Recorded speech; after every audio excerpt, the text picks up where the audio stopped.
नमस्कार दोस्तों, welcome to aspirant IQ. This is Ravikant and today we are going to discuss the union and its territory part 1, संघ और उसका राज्य क्षेत्र. डॉक्टर राजेंद्र प्रसाद और कुछ अदर मेंबर कॉन्स्टिट्यूशनल असेंबली के इस पिक्चर में आप देख सकते हैं कॉन्स्टिट्यूशन को कंपाइल करते हुए. आर्टिकल 1 बताता है भारत का नाम क्या होगा. भारत हिंदुस्तान होगा, भारत आर्यावर्त होगा, भारत जम्बू द्वीपे होगा. भारत को क्या कहा जाएगा? आर्टिकल 1 हमारे स्टेट का, स्टेट मीन्स यहाँ पे कंट्री, हमारे नेशन का क्या नाम होगा उसको डील करता है आर्टिकल 1. और आर्टिकल 1 कहता है India that is Bharat, India that is Bharat shall be the union of state. Bharat अर्थात इंडिया राज्यों का समूह होगा. shall be the union of state. State का क्या मतलब है?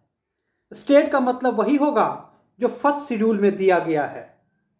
जितने भी स्टेट आप देख रहे हैं वो सारे स्टेट का नाम आप जब कॉन्स्टिट्यूशन में फर्स्ट शेड्यूल को खोलेंगे तो फर्स्ट शेड्यूल में आपको सारे स्टेट का नाम दिखेगा. टेरिटरी ऑफ इंडिया में शामिल है टेरिटरी ऑफ स्टेट, स्टेट का क्षेत्र मतलब राज्य का क्षेत्र शामिल है. दूसरा यूनियन टेरिटरी भी शामिल है. अच्छा, समझते हैं यूनियन टेरिटरी क्या होता है. जब हम आर्टिकल 366 क्लाउज 30, ध्यान रखिएगा, आर्टिकल 366 में डेफिनेशन बताया गया है कुछ सर्टेन टर्म्स का. उसमें से क्लाउज 30 जब पढ़ेंगे तो वहाँ पे यूनियन टेरिटरी यूटी को डिफाइन किया गया है. और आर्टिकल 366 क्लाउज 30 कहता है यूनियन टेरिटरीज का वही मतलब होगा जो फर्स्ट शेड्यूल में दिया गया है. यहाँ भी उसी बात को कहता है कि यूनियन टेरिटरीज का वही मतलब होगा जो फर्स्ट शेड्यूल में दिया गया है. तीसरा, ऐसे स्टेट जिसको भारत ने एक्वायर किया है, such other territory as may be acquired. कुछ ऐसे स्टेट जिसको भारत ने अपने में एक्वायर किया है, ये सारे मिलकर के राज्यों का समूह होगा, मतलब यूनियन ऑफ इंडिया होगा. समझते हैं, अगर यूनियन ऑफ इंडिया है तो क्या भारत फेडरल कंट्री नहीं है? अभी हाल में इसको लेकर के हल्का सा विवाद हुआ था. साउथ के किसी नेता ने इस पे कमेंट किया था. अगर पूरे संविधान को अगर हम पढ़े तो पूरे संविधान में यूनियन ऑफ इंडिया का ही टर्म यूज हुआ है, कहीं पे फेडरल इंडिया का प्रयोग नहीं किया गया है. कारण है इसका चर्चा जब कॉन्स्टिट्यूशनल असेंबली में हुआ तो उस समय के जो ड्राफ्टिंग कमेटी के चेयरमैन थे डॉक्टर भीमराव अंबेडकर, उन्होंने कहा कि इंडिया फेडरल है, इसमें कोई दो राय नहीं कि इंडिया फेडरल है, though India was to be a federation. लेकिन क्योंकि हिंदुस्तान में मीन्स यहाँ पे हिंदुस्तान नहीं बोल करके मैं इंडिया बोलूँगा, क्योंकि कॉन्स्टिट्यूशनल में इंडिया और भारत टर्म का प्रयोग किया गया है. क्योंकि इंडिया में या फिर भारत में कोई भी स्टेट, ध्यान रखिएगा, कोई भी स्टेट किसी एग्रीमेंट के थ्रू हम पे शामिल नहीं हुआ है. कोई भी ओल्ड प्रोविंस, पहले तो जानते हैं भारत में प्रोविंस हुआ करता था, रियासत हुआ करता था. वो रियासत इंडिया में किसी एग्रीमेंट या फिर किसी कॉन्ट्रैक्ट के थ्रू शामिल नहीं हुआ है.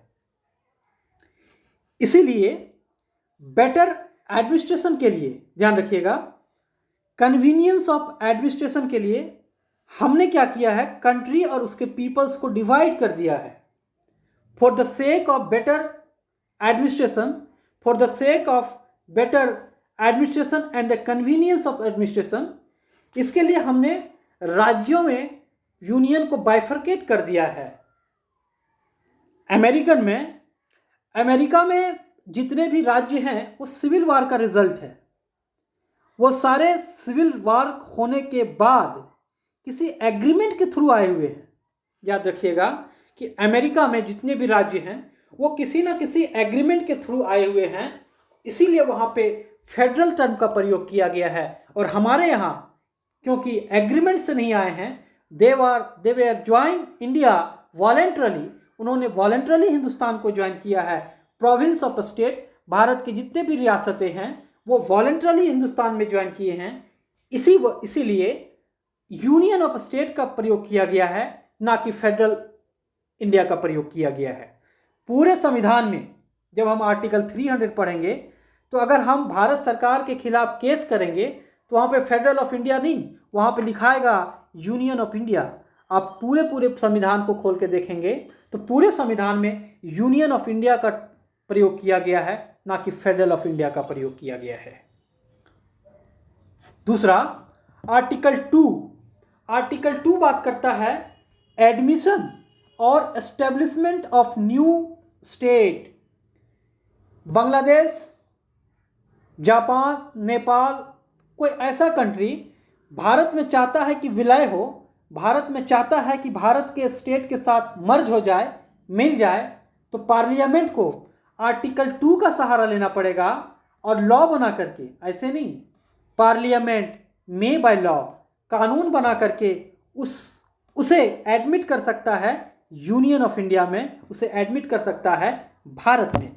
या फिर स्टैब्लिश्ड अ न्यू स्टेट, एक नया स्टेट स्टैब्लिश करना चाहता है उस राज्य को मिला करके, तो ऐसे केसेस में आर्टिकल 2 का मदद लेना होगा और हम नया स्टेट जो है भारत में विलय कर सकते हैं।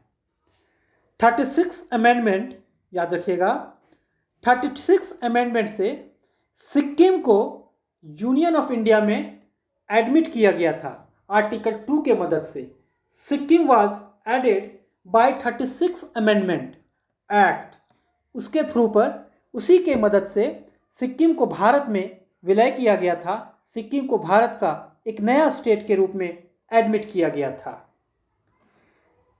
एडमिशन विथ कंडीशंस हो सकता है, जैसा कि पार्लियामेंट समझे, ऐसा नहीं है कि कंडीशन नहीं लगा सकता है।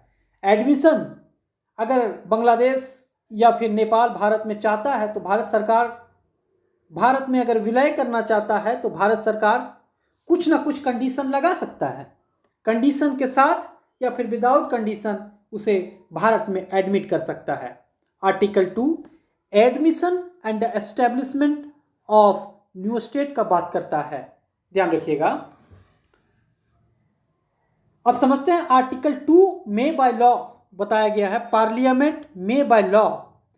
जब कोई स्टेट इंडिया में शामिल होगा, समझिएगा, जब कोई स्टेट इंडिया में शामिल होगा उसका मतलब एक नया स्टेट बनेगा, और जब एक नया स्टेट बनेगा तो हमने आर्टिकल 1 में पढ़ा कि स्टेट का नाम शेड्यूल फर्स्ट में दिया गया है, उसका मतलब हुआ कि शेड्यूल फर्स्ट में भी परिवर्तन होगा। जब शेड्यूल फर्स्ट में परिवर्तन होगा तो क्वेश्चन ये होता है, तो क्या संविधान को 368 के अंतर्गत अमेंड करना पड़ेगा? आप बोलिएगा बिल्कुल नहीं। इस प्रकार का चेंजेस, नया स्टेट को ज्वाइन करना, संविधान में चेंजेस नहीं माना जाएगा। संविधान के आर्टिकल 368 में परिवर्तन नहीं माना जाएगा। इस बात का declaration article 4 of the constitution करता है, ध्यान रखिएगा। Article 4 of the constitution, article 4 clause 2 constitution का यह कहता है कि अगर कोई स्टेट इंडिया में शामिल होता है या फिर नया स्टेट बनता है या फिर किसी स्टेट का नाम चेंज होता है, सीधा मतलब है आर्टिकल 2 और आर्टिकल 3 का अगर किसी भी प्रकार का प्रयोग करके परिवर्तन किया गया है तो उसको आर्टिकल 368 के अंतर्गत नहीं माना जाएगा, उसको आर्टिकल 368 में किसी भी प्रकार का परिवर्तन नहीं माना जाएगा। तीसरा, हमने पढ़ा एडमिशन ऑफ द स्टेट, लेकिन अब जो है फॉर्मेशन ऑफ द स्टेट। किसी स्टेट को चाहता है कि इंडिया चाह रहा है कि 2 स्टेट को मिला करके एक स्टेट बना दे, या कोई एक स्टेट है उसको बाइफर्केट करके 2 स्टेट बना दे। हाँ, तो ऐसा कर सकता है आर्टिकल 3 के मदद से, ध्यान रखिएगा। आर्टिकल 3 के मदद से formation of the new state, alteration of boundary, area, name of the existing state, अगर इस प्रकार का परिवर्तन चाहता है कि नए स्टेट को बना दें, दो और दो राज्य को मिला करके एक नया स्टेट बना दें, या फिर स्टेट है उसके बाउंड्रीज को चेंज कर दे, ऑल्टर कर दे, उसके एरियाज़ को चेंज कर दे, या फिर कोई ऐसे स्टेट हैं जिसके नाम को परिवर्तन करना चाह रहा है, जिसका नाम चेंज करना पा रहा है, तो ऐसे केस में आर्टिकल 3 का मदद लेकर के हम मतलब पार्लियामेंट उस तरह से कॉन्स्टिट्यूशन में परिवर्तन कर सकता है और नाम चेंज कर सकता है।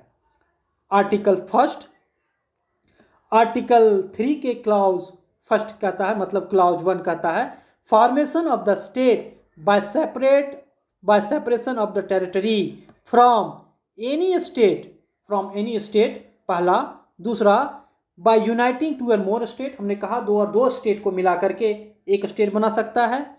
तीसरा, पार्ट ऑफ द स्टेट और बाय यूनाइटिंग एनी टेरिटरी और अ पार्ट ऑफ द स्टेट, अगर किसी पार्ट ऑफ द स्टेट और किसी any territory of the state, समझिएगा कहने का मतलब है कि अगर बिहार का Patna, suppose for example Bihar का पटना या और झारखंड का कोई ऐसे एरिया को मिला करके बिहार में शामिल करना चाहे, माने एनी पार्ट को शामिल करके बिहार में शामिल करना चाहे, तो आर्टिकल 3 के मदद से ऐसा पार्लियामेंट कर सकता है। पार्लियामेंट चाहे तो किसी स्टेट के बाउंड्रीज को इंक्रीज कर सकता है, ध्यान रखिएगा, increase the area of the state. Parliament चाहे तो डिमिनिश कर सकता है एरिया ऑफ स्टेट, किसी भी स्टेट के एरिया को घटा सकता है। और पार्लियामेंट चाहे तो ऑल्टर कर सकता है किसी भी स्टेट के बाउंड्री को। लेकिन ध्यान रखिएगा, ऐसे ही नहीं, कंडीशन है। कंडीशन यह है कि ऐसे में राष्ट्रपति के रिकमेंडेशन पे पार्लियामेंट में कानून तभी पेश होगा जब राष्ट्रपति का रिकमेंडेशन होगा, और राष्ट्रपति का रिकमेंडेशन तभी होगा अनलेस, दो कंडीशन है, ध्यान रखिएगा, राष्ट्रपति का रिकमेंडेशन तभी होगा जब कंसेंट स्टेट को रेफर किया जाएगा कि उसमें उनका क्या व्यूज है, उनका क्या ओपिनियन है। अगर झारखंड को चेंज करना चाहता है, फॉर एग्जांपल कोई स्टेट चाहता, भारत सरकार चाह रहा है, पार्लियामेंट चाह रहा है कि झारखंड को चेंज कर दें, तो झारखंड को चेंज करने के लिए, झारखंड के एरियाज को चेंज करने के लिए, झारखंड के नेम को चेंज करने के लिए झारखंड सरकार का व्यू को जानेगी पार्लियामेंट। किसके थ्रू? प्रेसिडेंट के थ्रू। प्रेसिडेंट अपना रिकमेंडेशन लेजिस्लेशन को भेजेगा, कंसेंट लेजिस्लेशन को भेजेगा किसी स्पेसिफिक पीरियड ऑफ टाइम के लिए, मतलब किसी स्पेसिफिक पीरियड ऑफ टाइम के लिए बोल दिया जाएगा कि आप अपना ओपिनियन 30 दिन के भीतर दीजिए, हम आपके यहाँ पे आपके स्टेट को तोड़ने वाले हैं। हाँ, तो तोड़ देगा, और आपका जो ओपिनियन होगा वो बाइंडिंग नहीं है पार्लियामेंट पे। ओपिनियन सिर्फ और सिर्फ आप दीजिए, कंसेंट आपका नहीं जरूरी है, आपसे सिर्फ पूछा जाएगा, रिकमेंडेशन लिया जाएगा, ना कि कंसेंट लिया जाएगा। पहला कंडीशन समझ गए। दूसरा, जब हम 1 और 2E, ए से लेकर के ई तक, ए से लेकर के ई तक समझते हैं, वहाँ पे स्टेट टर्म यूज किया गया है। यह एक्सप्लेनेशन बताता है कि स्टेट में शामिल है यूनियन टेरिटरी भी। ध्यान रखिएगा, यह एक्सप्लेनेशन बताता है कि स्टेट में शामिल है यूनियन टेरिटरी। लेकिन ध्यान रखिएगा, ये जो प्रोविजो है जहाँ पे प्रेसिडेंट कंसेंट स्टेट को भेजता है उसका व्यूज़ को जानने के लिए, ये प्रोविजन यूनियन टेरिटरीज पे अप्लाई नहीं होगा। ये एक्सप्लेनेशन क्लियर करता है। दूसरा एक्सप्लेनेशन कहता है कि the power conferred on parliament by clause 1 include the power to form a new state और union territory by uniting a part of the state और यूनियन टेरिटरी। हमने पढ़ा कि दो राज्य को चाह करके एक राज्य बना सकता है, तो दो यूनियन टेरिटरीज को मिला करके भी एक राज्य बनाया जा सकता है, या फिर एक राज्य और एक यूनियन टेरिटरीज को मिला करके भी एक राज्य बनाया जा सकता है। ये हमारा एक्सप्लेनेशन 2 कहता है। This much for today. Thank you very much and subscribe this channel.